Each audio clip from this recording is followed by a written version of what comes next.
Hello friends, आप देख रहे हैं आपका अपना YouTube channel Cybertech campus Nawada. आज की इस वीडियो में हम लोग सीखेंगे यूनिक फंक्शन का इस्तेमाल एमएस एक्सेल के अंदर। देखिए यहाँ पे मैंने कुछ आइटम्स के लिस्ट रखे हैं, जिसमें कुछ ऐसे आइटम्स हैं जो एक से ज़्यादा दफ़ा यहाँ पे आए हैं, कुछ ऐसे आइटम्स हैं जो वाकई एक दफ़ा आए। आपको इसमें से यूनिक आइटम्स का लिस्ट निकालना है, तो जहाँ पे आपको लिस्ट निकालना है वहाँ के सेल को आपको सेलेक्ट करना है और लिखना है इक्वल्स यूनिक। यूनिक लिखने के बाद ब्रैकेट ओपन करना है और अब देखिए जहां पे आपका ये रेंज है ना, डेटा जहां रखा हुआ है उस रेंज को आपको पास कर देना है और ब्रैकेट बंद करके इंटर प्रेस कर देना है।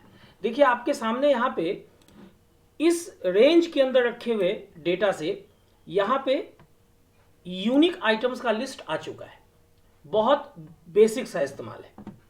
लेकिन अभी आप देखो यहाँ पे जो आइटम्स हैं, अगर मैं ये कहता हूं कि भाई यहाँ पे जो आइटम्स हैं जो एक से ज़्यादा दफ़ा आए हैं, जैसे देखिए आप ध्यान से देखो, लैपटॉप जो है 2 दफ़ा आया है, यहाँ पे ये एक बार आया हुआ है और एक बार यहाँ पे आया हुआ है। डेस्कटॉप भी जो है वो भी 2 दफ़ा आया हुआ है, यहाँ पे और एक यहाँ पे। और माउस जो है वो एक ही दफ़ा आया है और कीबोर्ड जो है वो भी एक ही दफ़ा आया है। अभी ऐसा करना है ना कि आपको यहाँ पे अगर आपसे ये कहा जाए कि नहीं वाकई आपको यूनिक लिस्ट निकालना है, मतलब इस रेंज में जितने भी आइटम्स रखे हैं उसमें आपको वैसे आइटम्स का यहाँ पे लिस्ट निकालना है जो वाकई इस रेंज में एक बार आए हुए हैं। तो आपको उस केस में यहाँ लिखना है इक्वल्स यूनिक ब्रैकेट ओपन और ये वाला रेंज आपको दे देना है जहां पे आपका डेटा रखा हुआ है, कॉमा अगेन कॉमा। और देखिए यहाँ पे अगर आप देखें ध्यान से, यहाँ पे ट्रू जो है वो वैसे आइटम्स का लिस्ट रिटर्न करेगा जो इस रेंज में, दिए गए रेंज में एक ही दफा आए हैं। तो आप यहाँ पे ट्रू लिख दोगे ब्रैकेट बंद करके और जैसे ही इंटर प्रेस करोगे देखो यहाँ पे आपके सामने वाकई यूनिक लिस्ट निकल के आया। जबकि अगर आप नॉर्मल वे में यूनिक फंक्शन यूज करते हो, यहाँ पे रेंज दे देते हो ना, तो ये डिस्टिंक्ट एलिमेंट को दिखाता है। हालांकि फंक्शन का नाम यूनिक ही है, लेकिन आप यूनिक फंक्शन से चाहो तो डिस्टिंक्ट एलिमेंट निकाल सकते हो, मतलब कि वैसे सारे एलिमेंट्स को एक दफा आप यहाँ पे निकाल सकते हो, जो यहाँ पे जो जिनकी एंट्री यहाँ पे की हुई है। और आप चाहो तो यूनिक एलिमेंट में निकाल सकते हो, मतलब इस रेंज से वैसे लिस्ट को निकाल सकते हो जो वाकई रेंज में एक दफा आए हुए। लेकिन अब इसमें थोड़ा सा ध्यान देने वाली बात क्या है, जैसे अगर मैंने यहाँ पे सपोज लिख दिया, ऐसे कुछ भी लिख दिया, कोई भी डेटा यहाँ पे लिखा हुआ है और मैं अब यहाँ पे लिखूं इक्वल्स यूनिक और सपोज कि यहाँ से ये रेंज मैं पास करता हूँ ब्रैकेट बंद। अभी जैसे ही आप इंटर प्रेस करोगे देखो यहाँ पे एरर आ गया, has spill. Actually unique function जो है ना वो एरे फंक्शन है, मतलब कि रेंज ऑफ डेटा जो है ये प्रोड्यूस करता है, रिटर्न करता है। तो अगर रिटर्न करने के केस में, अब जैसे यहाँ तक ये डेटा रिटर्न करके ला रहा था, जैसा कि आप यहाँ पे सेलेक्ट करोगे तो आपको ये दिख जाएगा कि भाई यहाँ तक ये डाटा आ रहा था, लेकिन चूंकि बीच में ये एक या एक से अधिक सेल फिल्ड है तो ये एरर दे दिया हैशटैग स्पिल। आपको करना क्या है, आपको ये डेटा जो है सेलेक्ट करना है और यहाँ से कर देना है डिलीट। कीबोर्ड से आपको सिंपली डिलीट बटन प्रेस कर देना है। देखिए आपके सामने ये डेटा पॉपुलेट होके चला आया। अभी एक प्रॉब्लम और है कि अगर मैं यहाँ पे कोई एंट्री करता हूँ, जैसे मैंने एंट्री कर दिया प्रिंटर, तो क्या ये प्रिंटर आपके यूनिक लिस्ट में आया? नहीं आया। क्यों? इसलिए नहीं आया क्योंकि एक्चुअली जो मैंने रेंज दिया है ना, वो रेंज मैंने प्रीवियस डेटा के हिसाब से दिया, यहाँ से यहाँ तक का।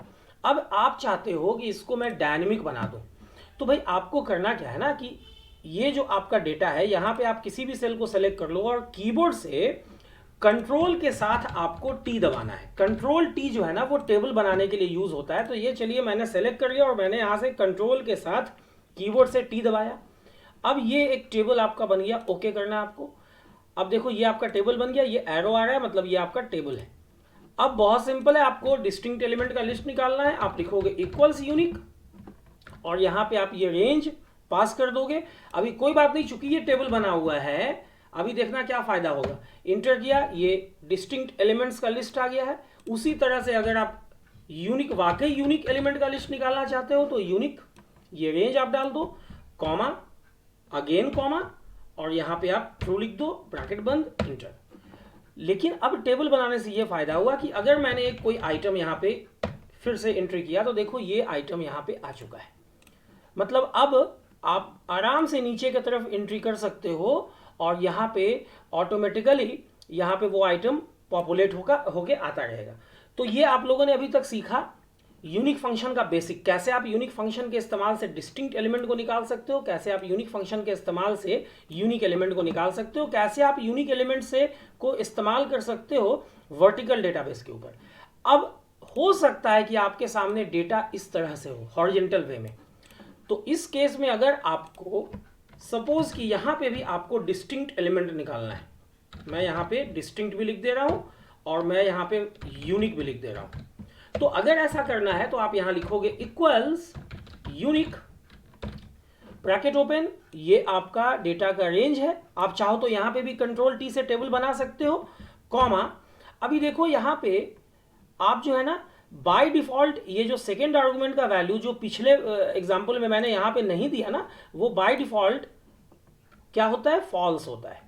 ठीक है, तो आप यहां पे रेंज देने के बाद कॉमा करो। अब यहां पे आपको जो है ना कॉलम्स के हिसाब से निकालना है। देखो डेटा आपका रो में है, रो नंबर 2 में, लेकिन एक्चुअली ये अलग अलग कॉलम में है।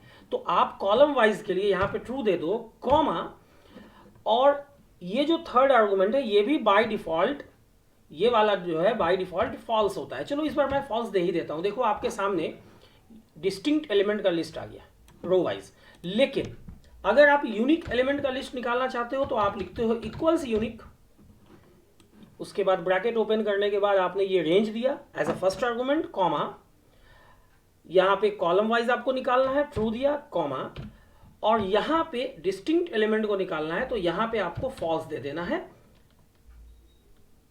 यहां पे आपको एक्चुअली आइटम जो एग्जैक्टली वंस आ रहा है वो निकालना है, तो यहां पे भी आपको ट्रू दे देना है, ब्रैकेट बंद, इंटर। ये देखो आपके सामने यहां पे जो डेटा है वो यूनिक डेटा का लिस्ट आ गया, पॉपुलेट हो गया। अगर आपसे ये कहा जाए कि ये सपोज कि कुछ एम्प्लॉय आईडी है और जो कोई एम्प्लॉय जो है वो मल्टीपल प्रोजेक्ट पे काम कर रहा है, कोई एम्प्लॉय हो सकता है कि सेम ही प्रोजेक्ट पे अलग अलग लैंग्वेजेस पे काम करता हो, तो आप क्या करो कि अब यहाँ पे इसको सेलेक्ट करके या कोई भी सेल सेलेक्ट करके कंट्रोल के साथ आपको टी दबा देना है ताकि ये टेबल में कन्वर्ट हो जाए।